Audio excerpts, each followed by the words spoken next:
Buenas tardes, profesora y compañeros. Mi nombre es Maite Mora y junto a mi compañero Joaquín Pozo, hoy presentaremos el paper llamado Un estudio a corto plazo del anticuerpo monoclonal quimérico CA2 para el factor de necrosis tumoral alfa en la enfermedad de Crohn. Para contextualizar, primero debemos saber qué es la enfermedad de Crohn. Esta es una afección inflamatoria de tipo crónica y autoinmune del tubo digestivo. Es una hipersensibilidad tipo 4. Dentro de sus síntomas está el dolor abdominal, diarrea, fiebre, pérdida de peso y hemorragia rectal. En la mayoría de los casos, esta enfermedad compromete el extremo inferior del intestino delgado y el comienzo del intestino grueso. Aquí tenemos una imagen en donde se muestran las zonas que pueden ser afectadas por la patología. En la figura A está la zona ileal, en la figura B la zona ileocolónica y en la figura C la zona colónica. En la enfermedad de Crohn se estimula la producción de citoquinas específicas y en este caso estudiaremos el factor de necrosis tumoral alfa. ¿Y qué es este factor? Es una citoquina que actúa como mediadora de la inflamación en las patologías digestivas. Es producida principalmente por el macrófago en respuesta a un daño tisular o una infección. Aquí tenemos el esquema donde se muestra el mecanismo. Primero está el macrófago, el cual produce citoquinas y proteínas que van a estimular a la célula T helper, que en este caso es tipo 1. Esta célula T helper va a producir el interferón gamma y este va a estimular al macrófago para que produzca el factor de necrosis tumoral alfa. El factor de necrosis tumoral alfa tiene dos formas. Puede ser monomérica o trimérica. Su forma trimérica puede estar soluble o también transmembrana. Una señalización celular que es mediada por este factor lo hace a través de interacciones con sus receptores ligados a células, que son el P55 y el P75. El P55 media la señalización, mientras que el P75 media la proliferación de timocitos, la apoptosis de linfocitos T maduros activos y la necrosis de la piel. Cuando hay un aumento de esta señalización mediada por estos receptores, es que se produce una inflamación severa, un daño tisular e incluso un choque cardiovascular. Pero si la producción del factor de necrosis tumoral alfa es lenta y continua, se va a llegar a una inflamación crónica. En este estudio se utilizó un anticuerpo llamado CA2. Este es un anticuerpo monoclonal quimérico antifactor de necrosis tumoral alfa. Monoclonal quimérico quiere decir que el anticuerpo tiene una parte humana, que corresponde aproximadamente a un 75%, y una parte de ratón. Esto explica que muchas veces hay complicaciones y dificultades durante su administración. El anticuerpo CA2 tiene la capacidad de unirse al factor de necrosis tumoral alfa y esto impide que se una a sus receptores y a su vez impide la lisis celular mediada por citotoxicidad y fijación del complemento. Aquí tenemos una imagen en donde se hace una comparación de los anticuerpos quimérico, humanizado y humano. El primero es el que es utilizado en este estudio. En las partes verdes corresponden a la parte de ratón y las zonas naranjas corresponden a la parte humana. Ya adentrándonos en el ensayo clínico, los investigadores plantearon la siguiente hipótesis. Una sola infusión de CA2 es un tratamiento eficaz a corto plazo para los pacientes con enfermedad de Crohn. Y a su vez plantearon el objetivo de que los pacientes debían tener una respuesta clínica y que se viera reflejado en la reducción de 70 puntos o más en el índice de la actividad de la enfermedad de Crohn luego de las primeras 4 semanas posteriores a la administración del anticuerpo CA2. Y este cambio no tenía que estar relacionado con los medicamentos concomitantes. Medicamentos concomitantes se refiere a los que los pacientes ya están tomando para tratar la enfermedad. Materiales y métodos. El ensayo fue multicéntrico, ya que los pacientes que participaron en este procedimiento fueron seleccionados en centros médicos de Norteamérica y Europa. La secuencia fue la siguiente. Hubo un periodo de selección en donde se presentaron 203 pacientes. De este grupo se excluyeron 95 pacientes ya que no cumplieron con los criterios de inclusión que voy a mencionar en la próxima diapositiva. Los pacientes que sí fueron incluidos fueron 108 personas que una semana antes de recibir ya sea el anticuerpo CA2 o el placebo se fueron evaluados con el examen de PCR, el cuestionario de enfermedades inflamatorias intestinales y el índice de actividad de la enfermedad de Crohn. Este conjunto de 108 pacientes fue dividido en 4 grupos.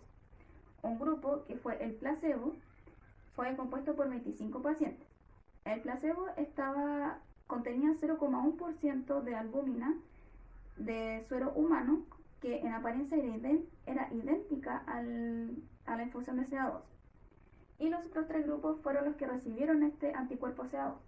27 pacientes recibieron 5 miligramos por kilogramo de peso, 28 pacientes recibieron 10 miligramos por kilogramo de peso y el otro grupo de 28 pacientes recibió 20 miligramos por kilogramo de peso. La infusión fue administrada por vía intravenosa en un periodo de 2 horas. El modelo de estudio entonces fueron 108 pacientes que padecían la enfermedad de Crohn durante al menos 6 meses. Bueno, como mencioné anteriormente, hubieron criterios que aplicaron los investigadores. Estaban los criterios de inclusión y los de exclusión. Los pacientes que podían participar en el ensayo clínico debían tener la enfermedad de Crohn durante al menos 6 meses, tener una puntuación entre 200 y 400 puntos en el índice de actividad de la enfermedad de Crohn y estar recibiendo un tratamiento con mesalamina, corticosteroides, mercaptopurina o azathioprina. Y los pacientes no podían ingresar, o sea, ser seleccionados para el ensayo, fue porque estaban recibiendo tratamientos con ciclosporina o metotrexato o porque padecían alguna de estas afecciones, como estenosis sintomática, si se sometieron a una proctocolectomía, si tenían estoma, si tenían antecedentes de alergia a las proteínas murinas o si habían recibido un tratamiento previo con anticuerpos monoclonales. Debemos recalcar que los pacientes, como ya estaban tomando medicamentos para tratar la enfermedad de Crohn, no se les quitó para hacer el ensayo, se les mantuvo con dosis estables. El estudio constó de varias técnicas, entre las cuales destacan la aplicación de un diseño estratificado adaptativo para asignar a los pacientes en cada grupo del ensayo, el examen de PCR, el índice de actividad de la enfermedad de Crohn y el cuestionario de enfermedad inflamatoria intestinal. Nosotros ahondamos en el examen de PCR, que en este caso es la proteína C reactiva. Esta prueba mide la cantidad de proteína C reactiva en sangre. Esta proteína es producida en el hígado y que se envía a la circulación sanguínea en respuesta a una inflamación. Cuando hay niveles altos de PCR, se está indicando una inflamación sistémica. Aquí tenemos una tabla en donde aparecen varios valores de PCR. Cuando no se discrimina por la localización de la inflamación o por alguna patología que tenga un paciente, hay un valor normal estándar que es menor a 10 miligramos por litro. Cuando ya hay procesos inflamatorios leves, el PCR varía entre 10 miligramos por litro a 50 miligramos por litro. Y en las complicaciones más graves, como abscesos, perforaciones, la PCR está sobre los 150 miligramos por litro, hasta incluso podría llegar a los 200 miligramos por litro de sangre. Pero nosotros también quisimos darle importancia a otra técnica utilizada, ya que después en los resultados, para hacer su evaluación, los investigadores la ocuparon bastante, que es el índice de la actividad de la enfermedad de Crohn. Este índice tiene una puntuación que va de 0 a 600 puntos. Un valor alto indica que hay una mayor actividad de la enfermedad. Aquí tenemos una tabla en donde aparecen los factores que son evaluados para designar un índice de actividad en cada paciente. Se evalúa la cantidad de heces que son muy blandas o líquidas, también el dolor abdominal, el estado general, si hay manifestaciones clínicas, como por ejemplo si el paciente está presentando fiebre durante la última semana o si tiene alguna fisura anal o un absceso. También se evalúa la masa abdominal y si es que hay, si es dolorosa o no. También se les toma un hematocrito y también se evalúa el peso corporal de los pacientes.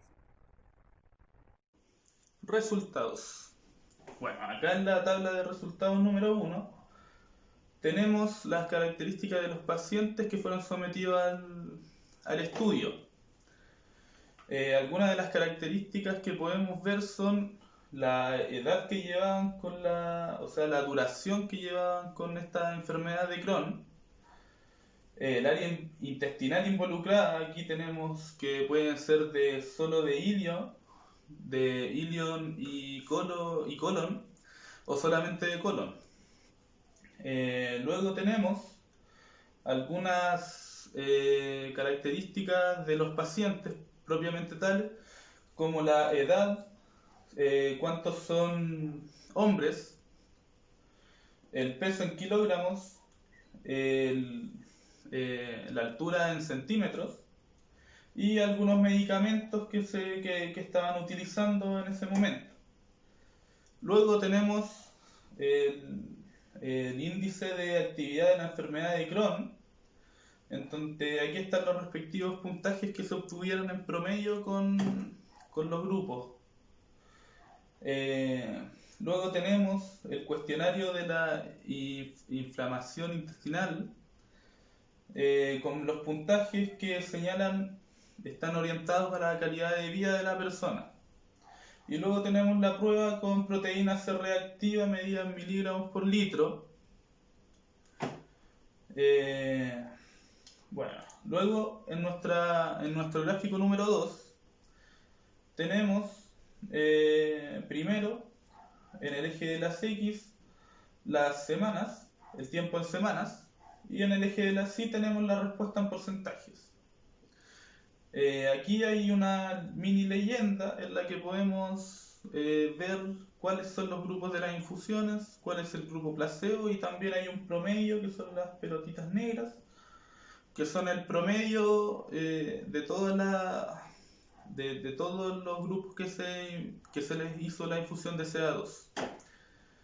Entonces, ¿qué es lo que podemos rescatar de acá? Lo más importante es que la mayor respuesta se produjo en el grupo de los que tuvieron la infusión de 5 CA2 por kilogramo. Acá está, este es el grupo y el que tuvo mayor respuesta. En el gráfico B, en la parte B de este gráfico, tenemos el tiempo en semanas y la remisión de la enfermedad en el eje de las Y, en porcentaje. En donde lo más importante que podemos rescatar es que la mayor remisión de la enfermedad se da por el grupo que tiene al que se le entregó los 5 miligramos de CA2 por kilo y tiene un valor estadísticamente significativo, al igual que el promedio. Tienen valores estadísticamente significativos. Acá, bueno, podemos ver que en el gráfico, de vuelta al gráfico A, la mayor respuesta se produjo a las 2 semanas y luego va ya de a poquito subiendo la respuesta. En el gráfico B, la remisión de la enfermedad pasa exactamente lo mismo. Sube mucho y luego se va estancando un poco. Acá, bueno, en la tabla 3 tenemos los test y la prueba de proteína C reactiva que se le aplicó a los pacientes luego de 2 semanas y 4 semanas. En el caso de el puntaje de la inflamación intestinal, de la enfermedad inflamatoria intestinal, fue solamente a las 4 semanas. Bueno, aquí podemos ver que hubo una disminución en la actividad de la enfermedad en el grupo, en todos los grupos, excepto en el placebo, que no fue tanta la diferencia para decir que fue estadísticamente significativo, pero en todos los grupos de las infusiones fue estadísticamente significativo, acentuándose mayormente en el grupo de los 5 miligramos por kilogramos de CA2. Entonces, luego tenemos el cuestionario de de enfermedad inflamatoria intestinal, en el que también vemos que aumentó este valor. Por lo tanto, lo que nos dice que aumentó la calidad de vida de la persona. Y luego tenemos aquí en 2 semanas y en 4 semanas la prueba de la proteína C reactiva. Acá está esta mini leyenda en la que salen los valores P para los distintos símbolos que tiene la tabla.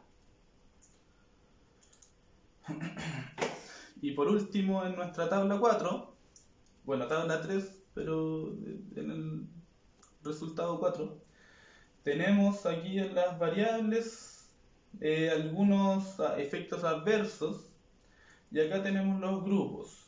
Entonces, este estudio se descontinuó por algunos efectos adversos como el dolor torácico y el absceso abdominal, que son importantes. Y bueno, aquí hay algunos de los efectos adversos como el dolor de cabeza, las náuseas, la fatiga, entre otros. Y en la discusión, los autores afirmaron luego de este paper o en este paper, digamos, que no hubo una relación aparente dosis-respuesta entre las dosis de 5 miligramos por kilo y una dosis de 20 miligramos por kilogramo de CA2 con respecto a la magnitud a la duración de la respuesta clínica. Y también pudieron comprobar la hipótesis, pudieron decir que la hipótesis estaba correcta. Verificaron que una sola infusión de CA2 era un tratamiento eficaz a corto plazo para los pacientes con enfermedad de Crohn de moderada a grave que eran resistentes al tratamiento.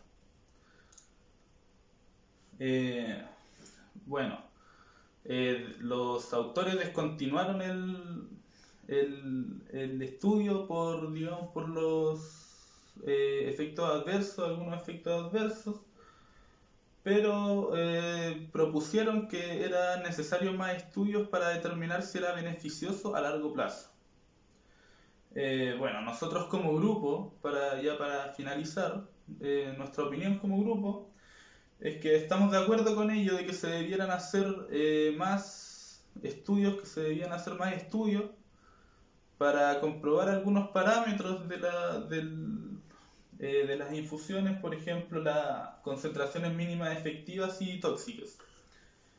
Y también podemos valorar nosotros como grupo y encontramos importante que se apliquen los cuestionarios para medir la calidad de vida y los índices de actividad,